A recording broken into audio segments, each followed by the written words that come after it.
How to fix 100% disk usage on Windows 10 or 11. Hey everyone, welcome back to the channel. In this video, we're going to learn how we can actually check and solve the 100% disk usage on Windows 10 or 11. So make sure to watch the video till the end. Now, if you're on your task manager and then your disk usage actually shows 100% for some odd reason, and then you're trying to figure out a way on how you can solve this. Well, first of all, you can solve this in a pretty simple way. Type in cmd and open up command prompt over here. Once you open up command prompt, here are actually three commands. So first, you want to try the first command, which this will also be in the description box, by the way.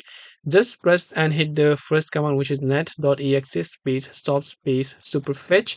Now, if it says the service name is invalid, now if this works, then that's perfectly fine. But if it says the service name is invalid, just try and run the second command over here, net.exe space stop space sysmain. And once you've done that, it shows system error has occurred, or maybe if it works, now you can try to run as administrator, right? Run command prompt as administrator.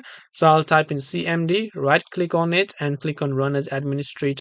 I'll just paste the second command, and here you can see the sysmain service is stopping. So for the second command, you have to run as administrator. Now just try to verify your disk usage by again going to task manager here. Now if it still shows 100%, now by this time most of the issue could have been fixed, but if it still shows, then last but not the least, you have to run the final command over here. Just go ahead and hit here and just hit the enter option, and this will definitely solve the problem.